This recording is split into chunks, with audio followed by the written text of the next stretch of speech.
Okay, so the title of this presentation is Low Cost versus Network Carrier Strategies, and I'm going to talk about specifically some of the results from 3 projects that I've worked on over the last, 5 or 6 years.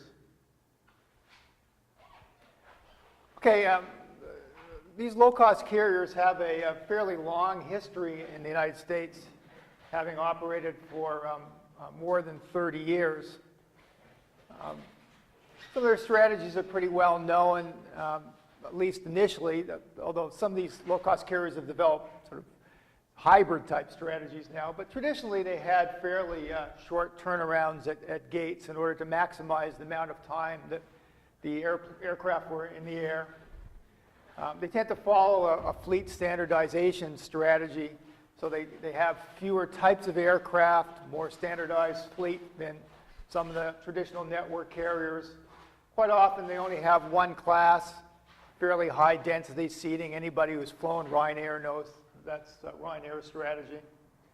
And they try to get extra revenue for so-called ancillary services. So they pioneered the so-called cafeteria style of pricing, where when you buy the ticket, all you get is a sort of a seat, and if you might not even get a seat, you just get the right to go on that aircraft, and anything else that you want, you pay extra for. Okay, so over the years with colleagues, I've attempted to address a number of questions related to low-cost carrier. What is the value of the various low-cost carrier strategies?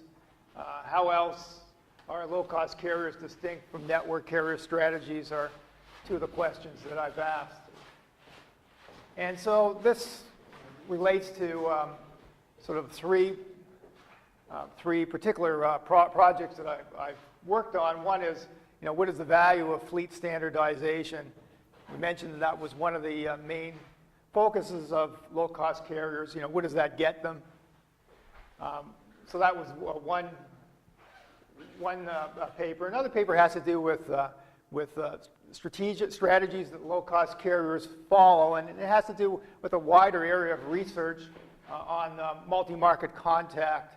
And I'll talk about how sort of this cost structure affects competition across multiple markets. So there's this literature, I'll talk a little bit about it later, there's literature that if you compete against the same rivals in multiple markets, you may be less likely to compete very seriously, because you're worried that if you compete seriously with them in one market, they may come and attack you in another market. And so this particular paper brings in this idea of cost structure. And as I said, I'll talk about that later.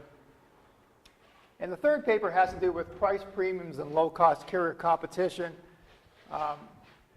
And for many years, there's been a series of literature on how carriers can charge higher fares in markets in which they have some sort of monopoly power, or there's a high concentration at the airport. And so this particular paper looks a little more carefully at the so-called price premiums at hub airports and how a low-cost carrier affects these price premiums. And finally, right at the end, I know some of you may be interested in air transport research. I'll just address very briefly a few questions for potential airline researchers. Before I do that, I just wanted to say that this whole issue of low-cost carriers, the whole strategy of low-cost carriers, largely arose out of airline deregulation. Back in the 1970s, many years ago, the airline industry was highly regulated. Governments controlled prices, and often they determined routes that carriers could fly. They determined type of aircraft that carriers could use. They even determined the movies that airlines could show in flight, or whether the airlines could show the movies or not. There was very high degree of regulation. And I was just talking to Juan Carlos, and we were sort of debating, what the worth of academics is. And we publish all this research, and we're going to be meeting some politicians tomorrow, and he's already thinking, well, they're not going to pay any attention to what we have to say anyways.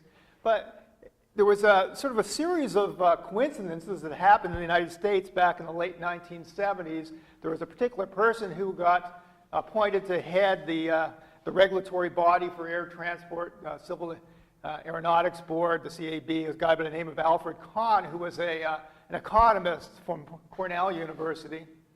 And he was in favor of deregulations. There had been a series of papers published in the 1970s showing that what the regulation costs the airline industry in terms of high prices and low productivity, the average load factor, that the percentage of seats that were being filled on airplanes was very low, maybe down close to 50% as opposed to now 80 to 90% that they fill these days.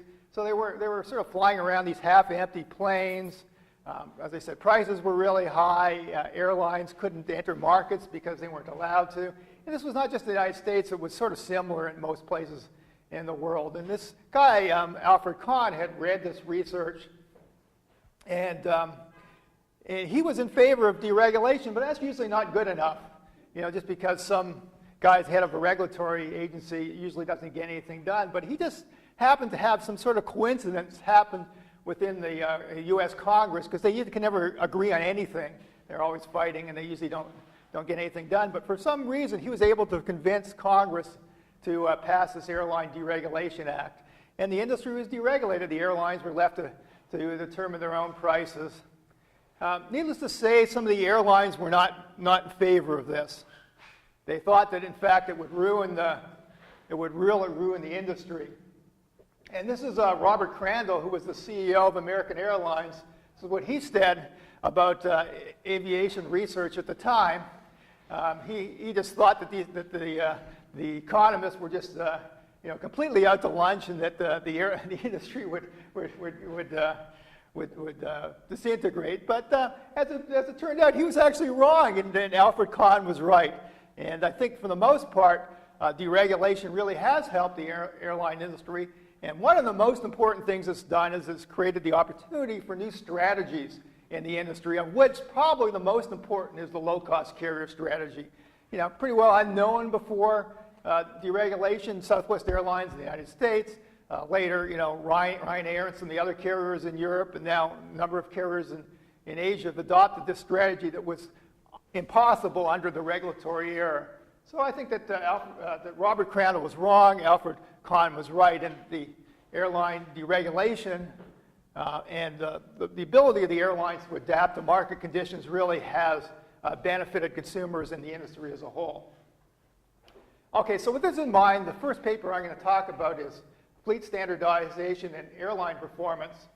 And I wrote this paper with one of my former students, Lee Zhao, and somebody I actually overlapped with when I was doing my own PhD, who's sort of a friend of mine too, Chen Yan Yu. They're both at this specialized aviation university in Florida called Embry-Riddle Aeronautical University.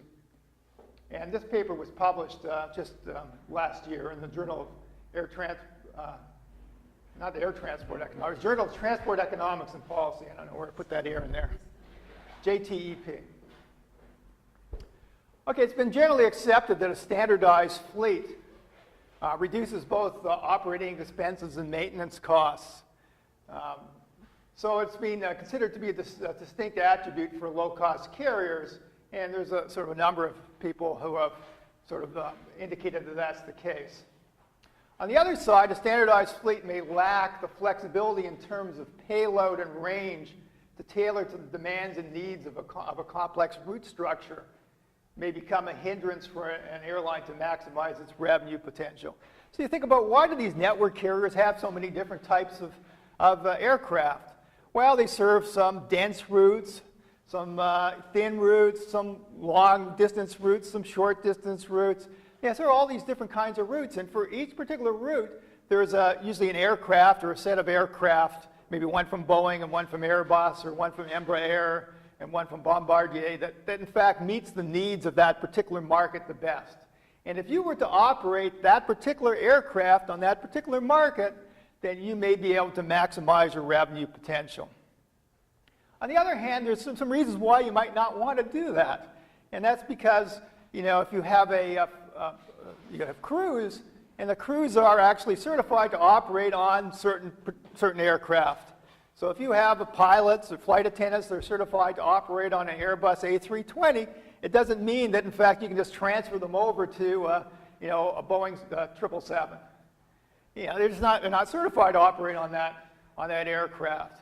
And so you may have different aircraft, and you have different crews. You may have a crew available to operate, to fly, but if that crew is not certified to operate on that particular aircraft, then they don't do you any good. So now you got to match your crew with your aircraft, and there's training expenses involved as well.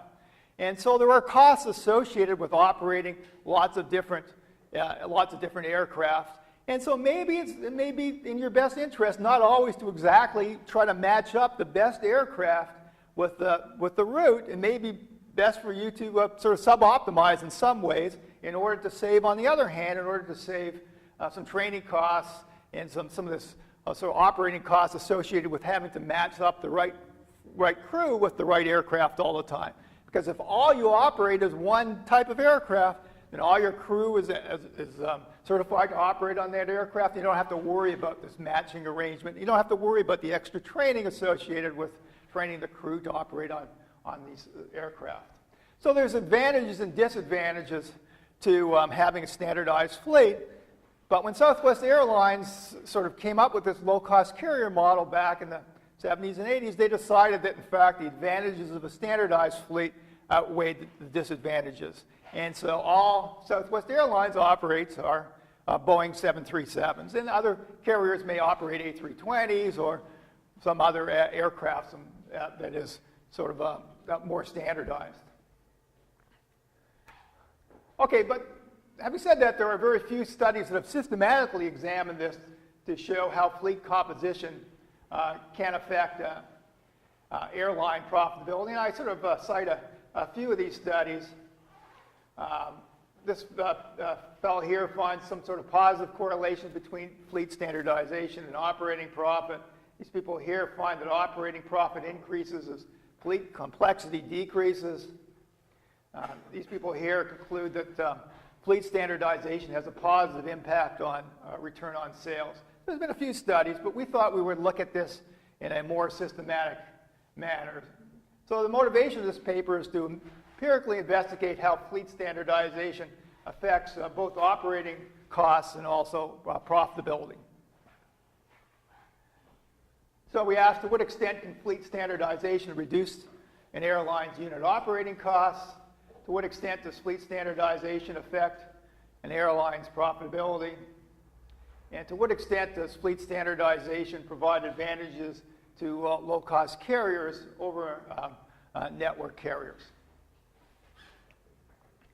So, sorry, this is a little bit come out all that well. So what are the hypotheses here? You have fleet standardization, that's going to lower your unit costs because you got these advantages from standardization, and that's going to have a positive effect on profitability. On the other hand, when you have fleet standardization, you're going to have less route diversity and scheduling flexibility. You're going to have this mismatch between aircraft and the optimal aircraft you really want to fly on a particular route, and that's going to have a negative impact on profitability. So we have this thing here that's going to sort of result in a positive impact on profitability through lower costs, but we're going to have this other effect that's going to result in probably a negative impact on profitability because of lower revenue. So the first hypothesis is that fleet standardization has a downward impact on the airline's unit costs. And the second hypothesis is fleet standardization has a direct negative impact on an airline's profit margin after controlling for its unit costs. That's this one over here.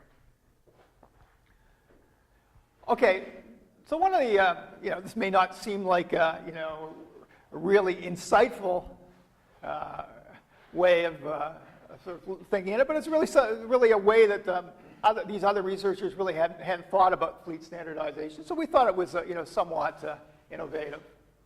So an airline can standardize its aircraft on at least 3 different levels. One is at the manufacturing level. So you can operate only Boeing aircraft or only Airbus aircraft.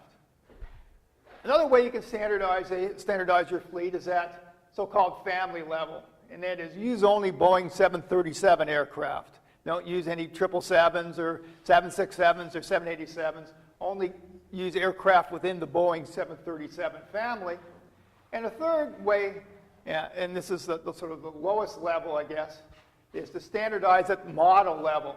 So use only Boeing 737-300 aircraft. Don't use any Boeing 737-700 or 737-800 aircraft. Only 737-300. And there can be quite a big difference in terms of capacity between the various models within the family. So some of the 737s, may seat 150 people. Some may seat 180 people. So there's a fair difference.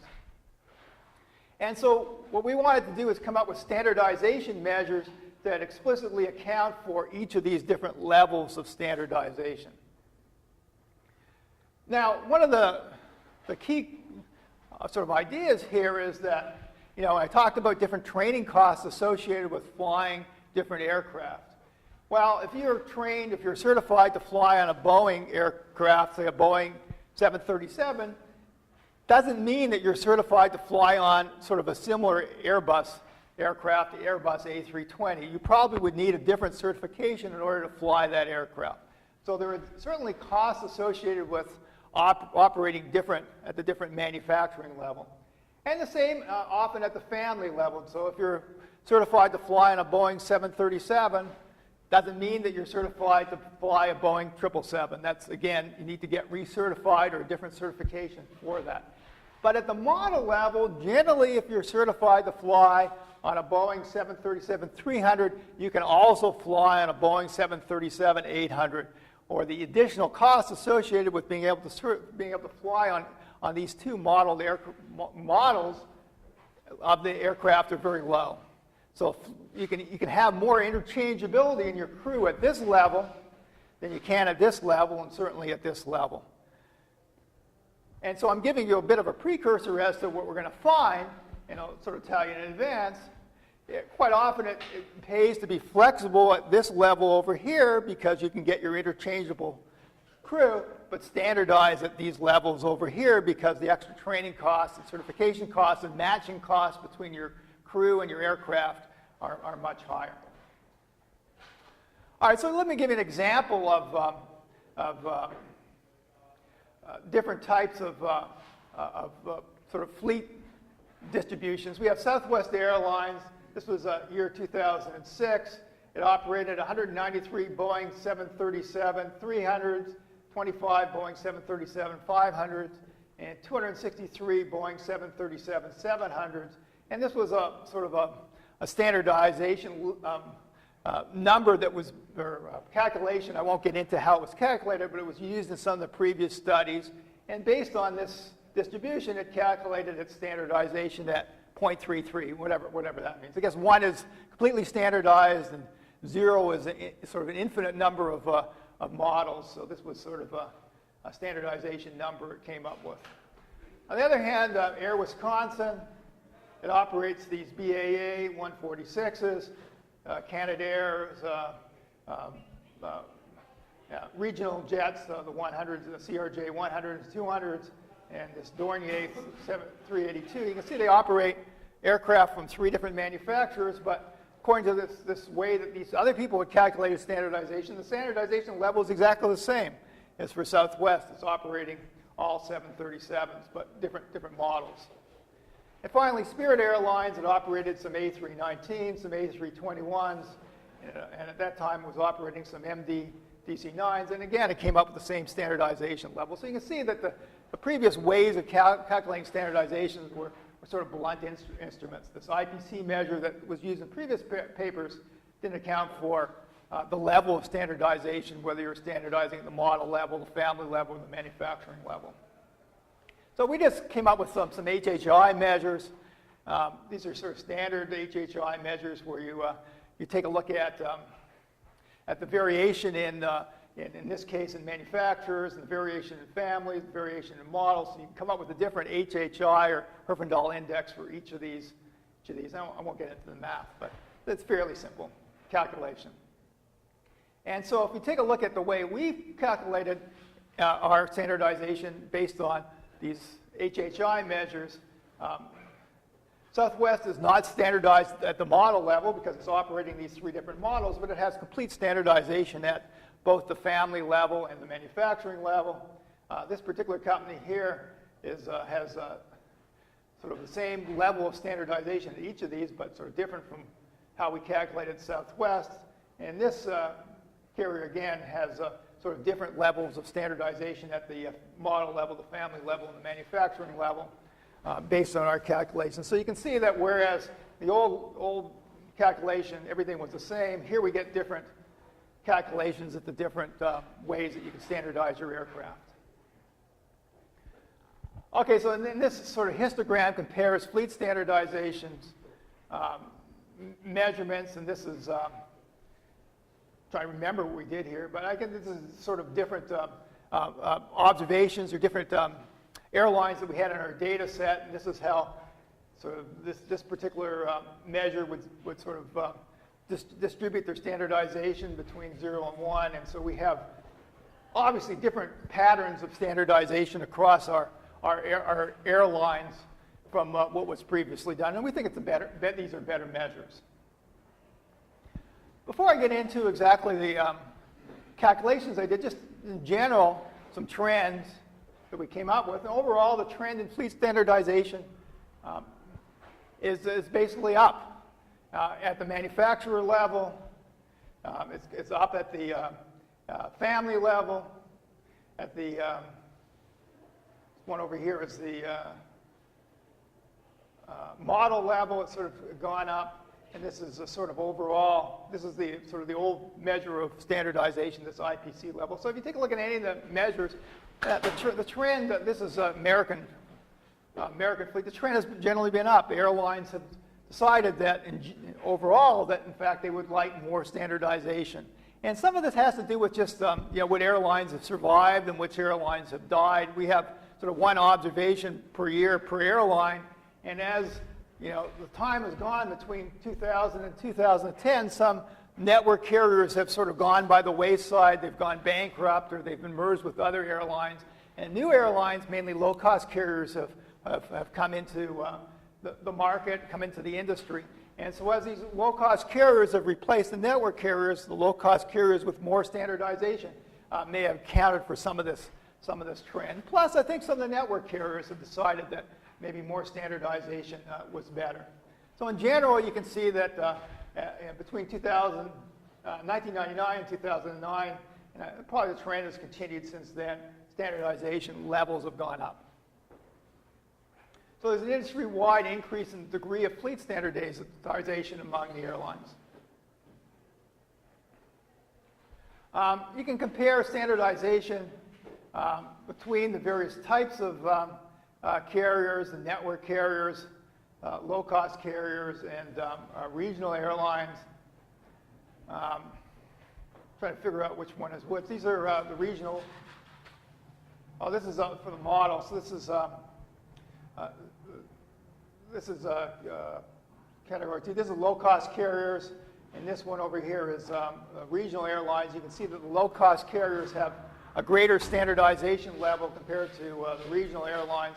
And this is the low-cost carriers, the regional airlines, the network carriers. So the low-cost carriers generally are more standardized than both the regional carriers and the network carriers. And again, in terms of, this is manufacturing level, this is family level, and this is model level. Again, you get more standardization among the low-cost carriers. And I said this was a strategy of theirs to have more standardization.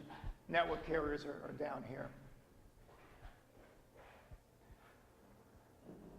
All right, so we ran some model based on a set of fleet operational financial data for 28 U.S. passenger airlines between 1999 and 2009. The impacts from fleet standardization on unit operating costs were estimated using a regression model. And so we regressed unit costs on a number of factors, including our measures for fleet standardization, some cost things here, labor costs, fuel price.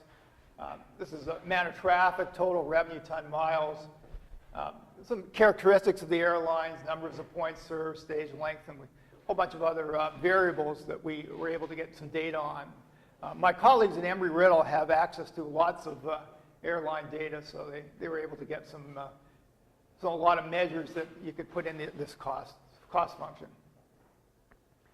All right, so we ran different models. This is a reduced form. We also ran another model, this reduced form profit equation, to see how the level of standardization affects profits. So the one I showed you before was how standardization affects costs. This is how standardization affects profits. So again, we have standardization in here and then a bunch of other variables that are going to impact operating profit margin of the airlines. And then to further investigate whether fleet standardization has any impacts on profit margin above and beyond its effect on costs, we ran another model. It's called the two-stage model. So we estimated first unit costs, and then we put the unit costs in this profitability thing. So after controlling for unit costs, what's the effect of standardization on profitability? We don't want to get into too many technical details, but that's sort of two-stage model. So the impact of fleet standardization on profitability after controlling for operating costs. All right, these are just some descriptive statistics. And so, so these are the results. This is the old measure of standardization. So this is our measures of standardization. So this is standardization at the model level. So what does this say? And this is the results of the cost equation. More standardization at the model level result in lower costs. More standardization at the family level, this negative sign here means it's going to result in lower costs. More standardization at the manufacturing level means that the airline has lower costs. So that's this model here. When you put them all three of them in, you get sort of standardization at the model level, standardization at the family level, are the ones that are significant. They're going to result in lower costs. So the results are sort of pretty much as we thought, that if you have standardization, your costs are going to be lower. So just as an example of what you can do with a model like that, and this is a bit of a contrived example because there's lots of differences between American Airlines and Southwest. But we thought what we'd do is we'd sort of, just do this sort of for fun. Take Southwest's level of standardization that we had calculated before, take American Airlines' level of standardization as we calculated, and let's see, based on all these other aspects of American Airlines and all these other aspects of Southwest, what would happen if Southwest had American Airlines standardization level? What would happen if American Airlines had Southwest level of standardization level? And we understand that, in fact, these two carriers have completely different strategies, and it's probably not a fair way to compare the airlines, but we did it anyway. It's just for the fun of it. Okay, so this is the actual unit comparison, cost comparison between Southwest and American Airlines. At that time, Southwest Airlines had unit costs, I think maybe as cost per available seat mile or something like that. I can't remember exactly what that cost was, but about 10 cents per I think it's available seat mile. And American Airlines cost was about 3 cents higher, 13 cents. Well, Southwest, what would happen if, in fact, you put Southwest if you change Southwest standardization level to American Airlines standardization level, you can see that its cost would go up. Just because, based on our calculations, you can see that more standardization results in lower costs. Well, in this case, we're decreasing the level of standardization or increasing the level of diversity in Southwest, and based on our calculations, its costs are going to go up. And American Airlines, if it had Southwest's degree of standardization, its costs would go down. You can see, in fact, the costs are actually fairly similar when you do that. So, based on this, I guess, somewhat contrived comparison, if you were able to increase American Airlines standardization, if you decreased Southwest standardization, so that they took the other carriers' level of standardization, you can see their costs would be similar. Okay, I said we ran not just a cost function, but we also ran a profit function. And so more standardization, this positive coefficient, more standardization at the model level, higher profits. More standardization at the family level, higher profits. More standardization at the manufacturing level, higher profits. When we put all three of them in, it's this standardization at the family level that is the one that dominates, results in higher profits. But of course, you can't have standardization at the family level unless you also have standardization at the manufacturing level. So basically, it's these two over here. If you standardize at the family level, which also means you're standardizing at the manufacturing level, that's going to give you the highest profits. Okay, and I said we ran this two-stage model, and this is the results for the second stage. So after controlling for costs, what's the impact of standardization on profitability? Well, if you're standardizing after controlling for the impact on cost, if you standardize at the model level, in fact, your profits go down. On the other hand, and you sort of put them all in here, again, it sort of holds up. Standardize at the model level, your profits go down after controlling for the impact on cost, but standardizing at the family level, your profits go up. So what does this mean? It really says that flexibility at the model level, you don't want your profits to go down, so you want more diversification or more flexibility. The model level is most desired, whereas standardization at the family level is most desired. And that's the keys to Southwest's success. It has standardization at the model level and manufacturing level and the model level. But it does have at sort of the family level and the manufacturing level, but it has diversity at the model level. And you can get sufficient diversity at the model level so you can operate different types of routes. As I said, there is a fair bit of diversity in the aircraft size at the model level. 737s, maybe have 150 seats versus 180 seats. So you can have to operate on a fair number of routes of different densities and also different stage lengths depending on the models. And you don't need to have that extra training cost associated with that. So Southwest does diversify at the model level, but standardizes at the family level and the manufacturing level, and that results in the highest profits. So the relationship between fleet standardization and profit margin, on one side, increase in fleet standardization generates cost savings, which in turn contributes to profit margin growth. On the other side, an airline is subject to more constraints in route selection and service differentiation when it operates a more standardized fleet consisting of fewer distinct aircraft models. We did one more simulation. At one point, Southwest was considering actually diversifying at the model level. It had just bought another airline, low-cost airline called AirTran, and AirTran was operating Boeing 717s, not 737s, but some Boeing 717s. And so we took a look at the scenario. What would happen if, in fact, well, I guess we didn't look at that. So let me back up. We looked at a scenario where, in fact, Southwest would diversify its models, and so instead of just operating 737s, it would buy some Airbus aircraft to expand its fleet. And so this is scenario one. This is its current composition, and its unit cost is, just under 10 cents per available seat mile. Profit margin is 9.72%. Scenario two is if it, in fact, diversifies more at the model level, it gets different types of Boeing 737s.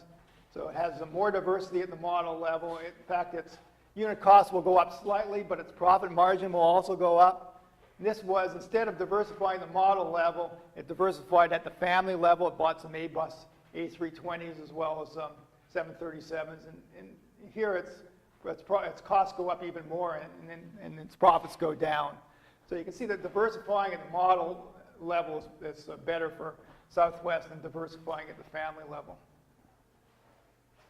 So in conclusion, fleet standardization has an inverse effect on unit costs. Unit costs will be lower when an airline has a more standardized fleet. Fleet standardization also has a negative direct effect on profitability after controlling for cost impacts. And fleet standardization at the aircraft family level and fleet diversification at the model level yields the highest profit margins. And this is precisely the strategy that a number of low-cost carriers such as Southwest pursue.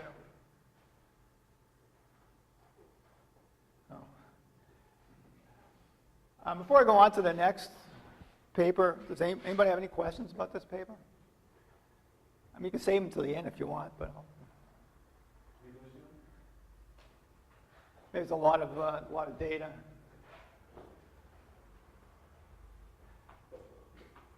All right, so this is a second paper I was also did with my former student Lee Zhao, and my colleague Bob Windle and I worked on this paper. So the purpose of the paper is to determine whether low-cost carriers engage in the same type of what's called tacit collusion as network carriers when competing on multiple routes, known as multi-market contact. So multi-market contact competition is a competition situation where the same firms compete against each other in multiple markets. And multiple market competition was thought to be different from single market competition. This was way back in 1955. This guy Edwards said, when two firms meet in multiple product or geographic markets, they may hesitate to contest in a given market vigorously for fear of retaliatory attacks in other markets that erode the prospective gains in that market. And he came up with this, what he called the mutual forbearance view, and that's the foundation of multi-market competition, suggesting an inverse relationship between multi-market contact and the intensity of inter-firm rivalry. And so you can think about this in the airline industry.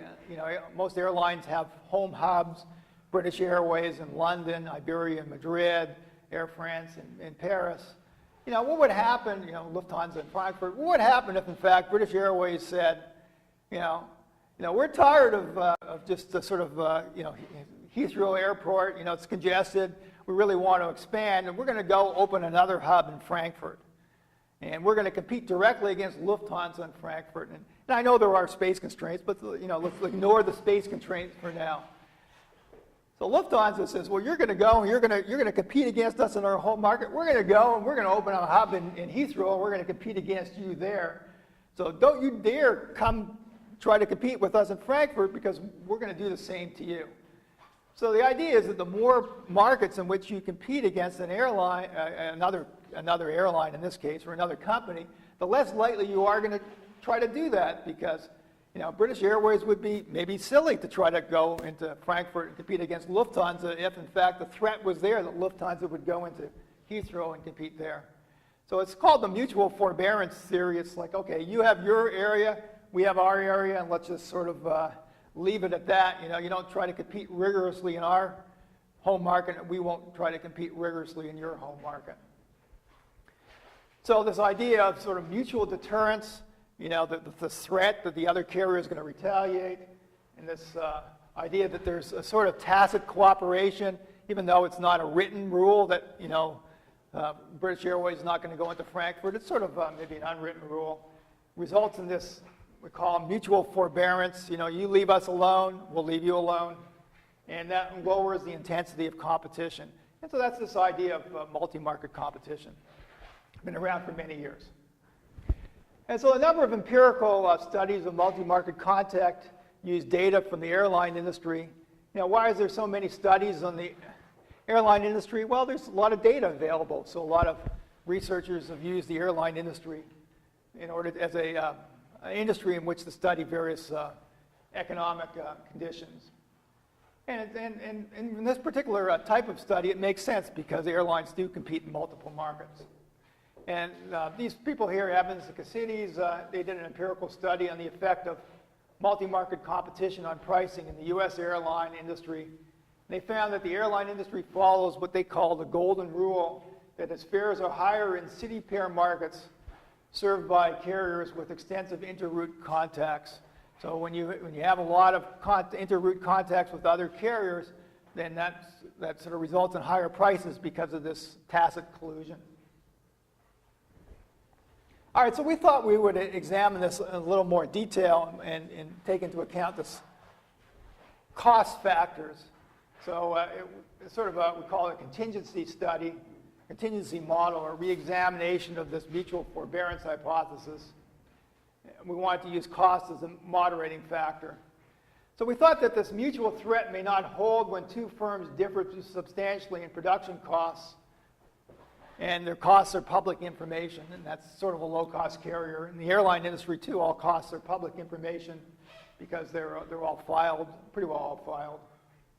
So it may be against a high-cost firm's interest to cut prices, since if it did cut prices, it would lose money in the market.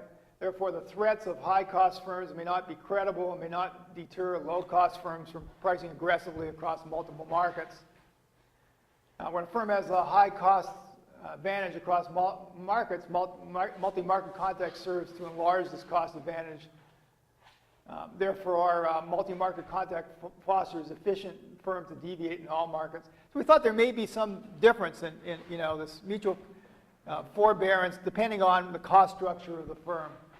So we thought that this cost structure might be a moderating influence on the amount of tacit collusion that goes on between the airlines.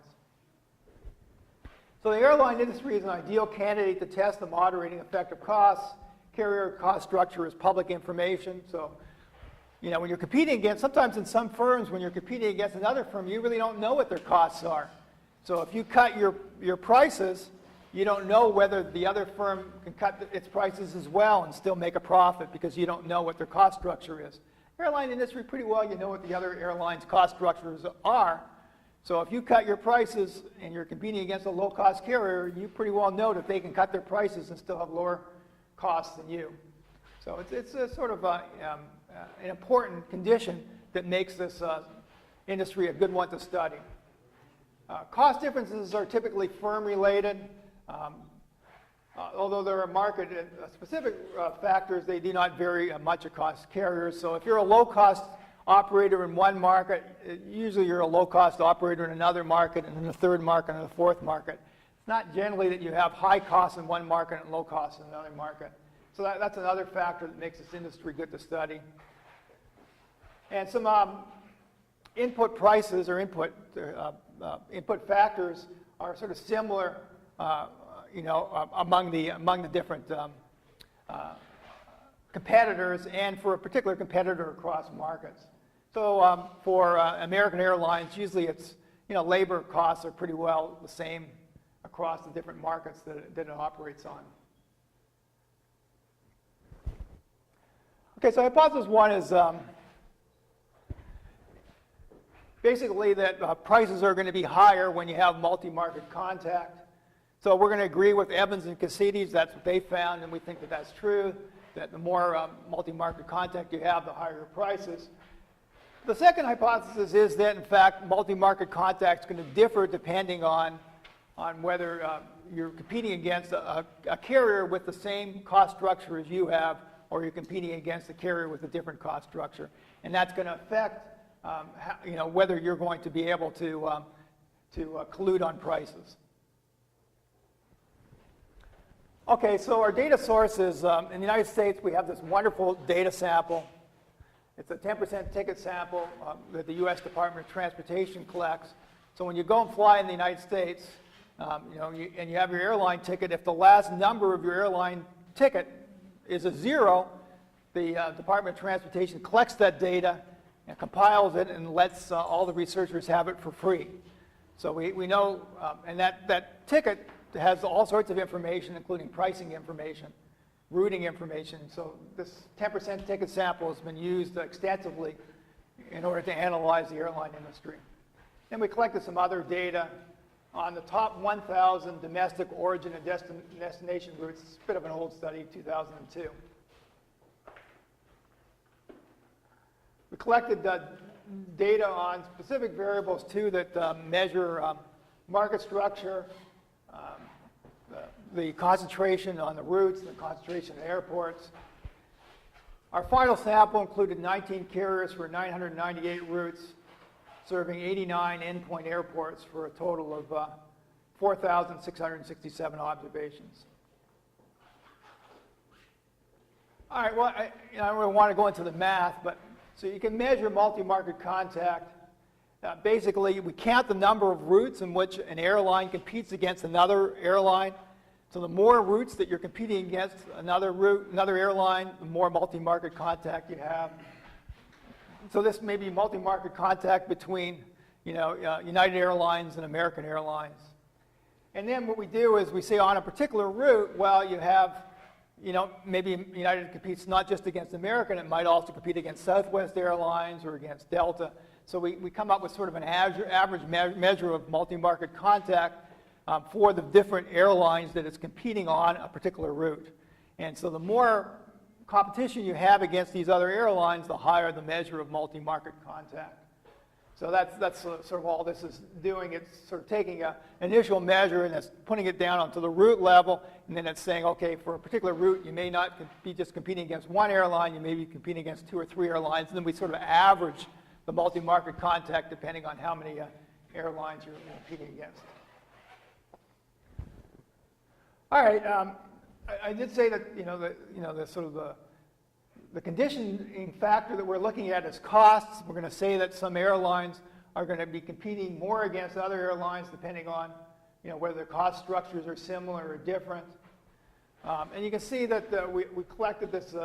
This is expense, cost per available seat mile in terms of dollars per seat mile, and the costs vary significantly depending on the airlines. This airline here has very low cost. It's a charter carrier. Some of the airlines here have much higher costs. There's lots of variation in costs. We somewhat arbitrarily had a cutoff over here, and we're going to call these high-cost carriers and these low-cost carriers. I don't know, is this the best place to cut off? I'm not really sure. I think we might have done some sensitivity analysis, but for now we're going to say these are the high-cost carriers and these are the low-cost carriers.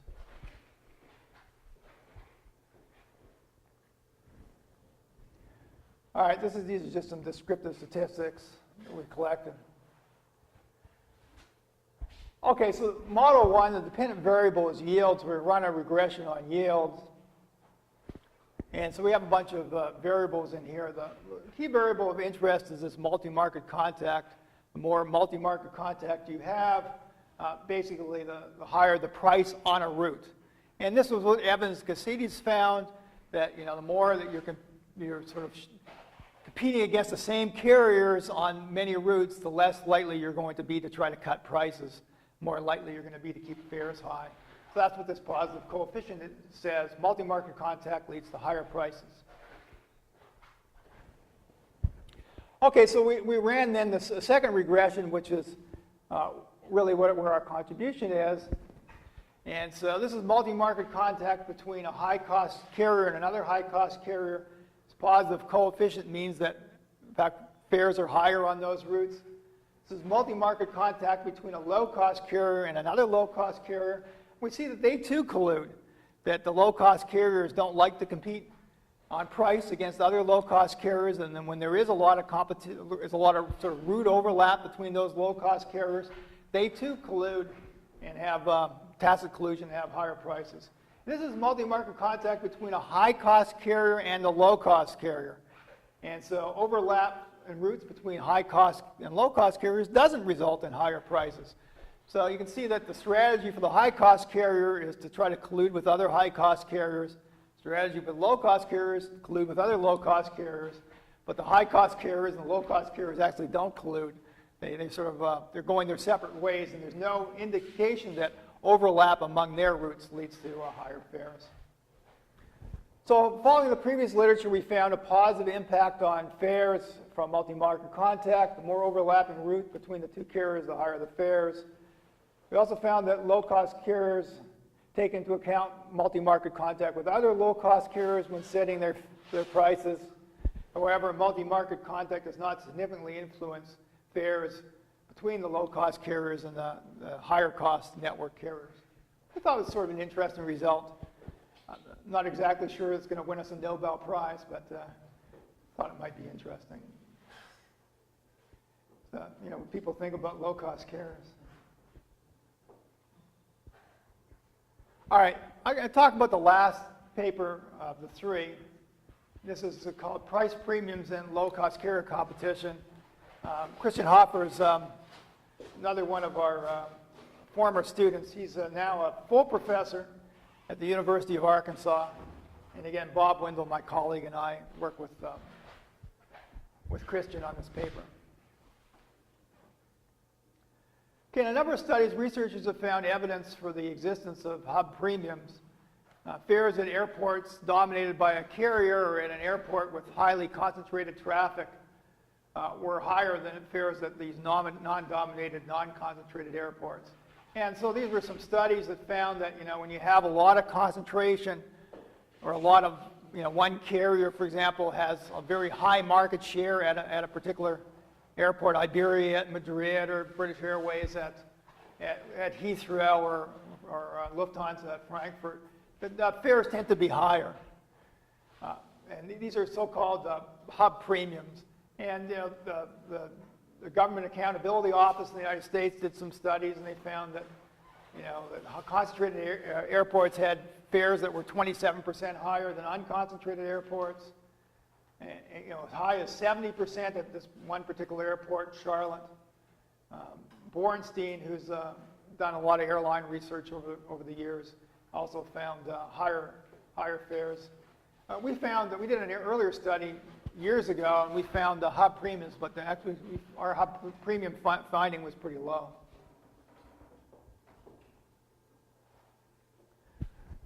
All right, so what we wanted to do is we wanted to look at hub premiums in a little more nuanced fashion.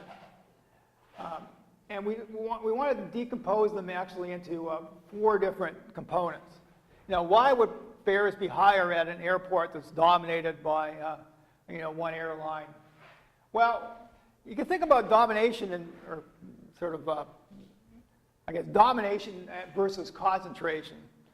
And you can think about this both at the airport level and the route level. So you can have an airport like Heathrow, and you can say, okay, well, British Airways dominates Heathrow. It has, 60% of all the takeoffs are British Airways flights.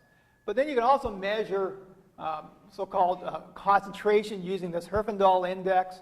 You can say, well, yeah, it may have 60% of all the flights, but does one carrier have the other 40%, or is the other 40% split between 20 carriers or 50 carriers? And that's going to impact the overall concentration at that airport. So we can divide at the airport level. We can talk both about dominance and also about concentration. Then you can think about, well, people really don't care so much about what happens in the airport. They really care about what happens on the particular route that they're flying. So if you're flying from London to here to Las Palmas, you may have a different view of competition compared to somebody who's flying from London to Frankfurt or from London to Moscow or someplace. So you can think about concentration and domination at that airport, but you can also think of it on a particular route. And on a particular route, there's also, is it one airline that is dominant, that has 60% of the share? Okay. But then, who has the other 40%? Is it, one airline has the other 40%, or is it divided between 3 or 4 or 5 airlines? And that would affect concentration. So we have dominance and we have concentration. We have that at the airport level, and we have it at the route level. So you can think about a dominant carrier. You can think about concentrated routes. You can think about at both the airport and at both the route level as well. So previous research has demonstrated that market concentration and power are associated with higher fares. But the impact of low-cost carrier competition on these fares is not well understood. So the question we're asking is, do the low-cost carriers also earn these hub premiums if you have an airport that's sort of dominated by a low-cost carrier, or if the airport concentration is high and there's a low-cost carrier presence at that airport? Are there also these hub premiums that previous researchers have found? Or, in fact, when you have low-cost carriers at a particular airport, maybe these hub premiums go away.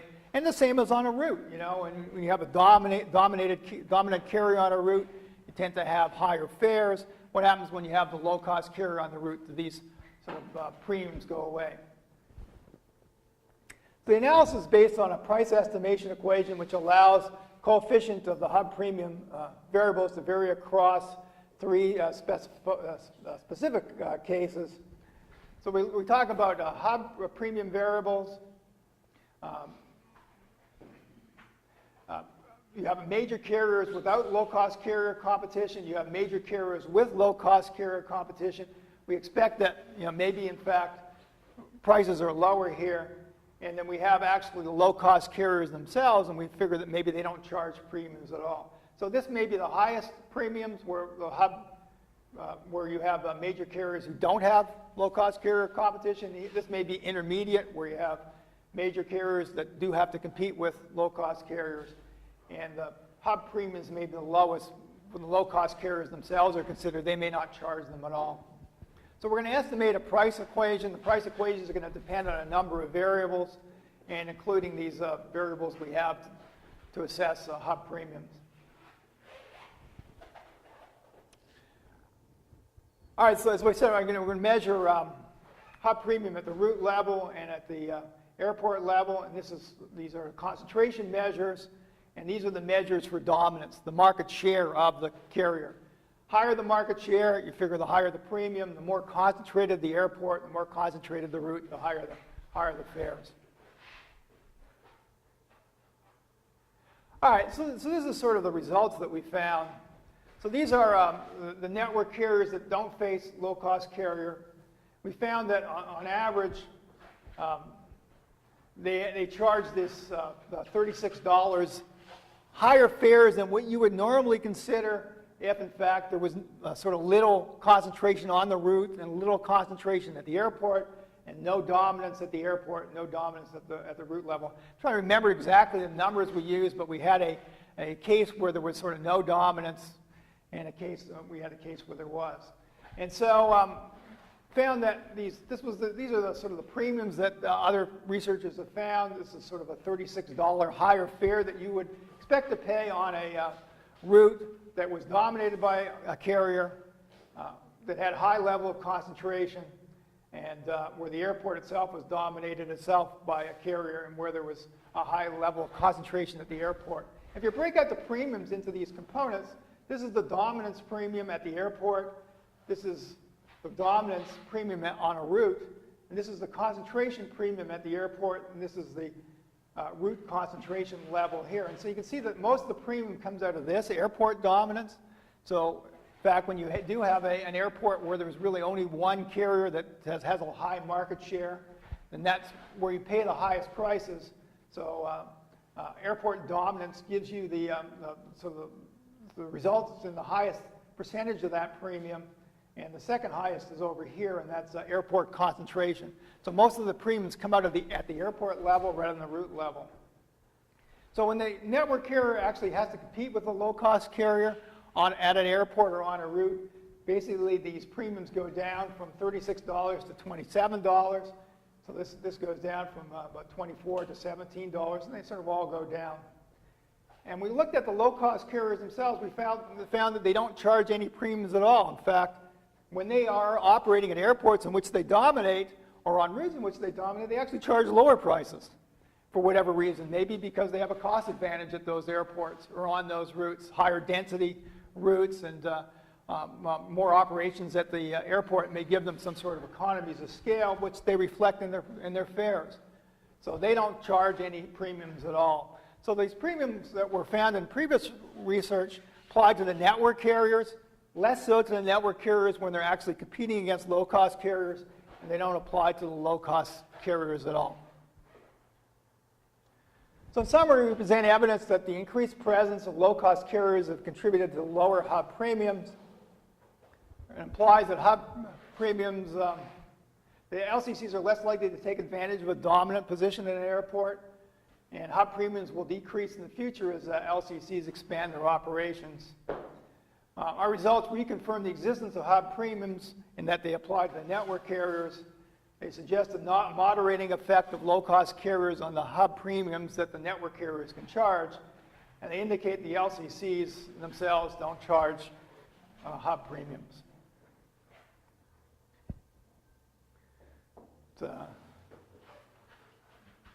All right. So what are some research issues that you might want to think about? I presented a paper on, not this one, but a paper that sort of covered low-cost carrier research at a conference I was at in the fall.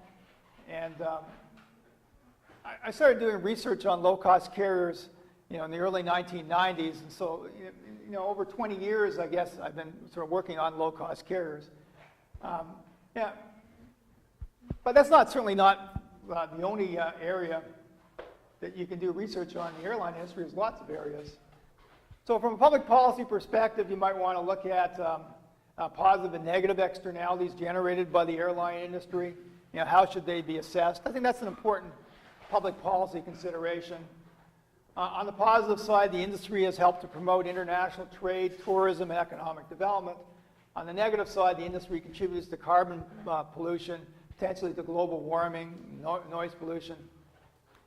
And so something that public policy politicians or regulators or other people in the public policy arena may want to know is what sort of taxes and or supports, if any, are warranted for the industry, and how is it best to regulate the industry. So these are sort of important issues that if you're thinking of doing research on air transport, you might want to think about. From an industrial organization viewpoint, how much competition is needed in order to prevent or disrupt monopoly or cartel pricing. So that touches on some of the areas that we did research on. Do alliances contribute positively to the industry, for example, by providing more seamless connections to passengers, or negatively to consumers by reducing competition? And some people have done some research in this area, but I think that probably more research is needed as to whether these alliances are actually good for consumers or bad for consumers. Should independent airlines such as the Gulf carriers be promoted or discouraged? There's a big discussion right now over these Gulf carriers in the U.S. and also in Europe as to do they actually provide benefits, or are they provide more costs to a particular economy? From a strategic viewpoint, how should the legacy carriers or the network carriers best compete against the low-cost carriers?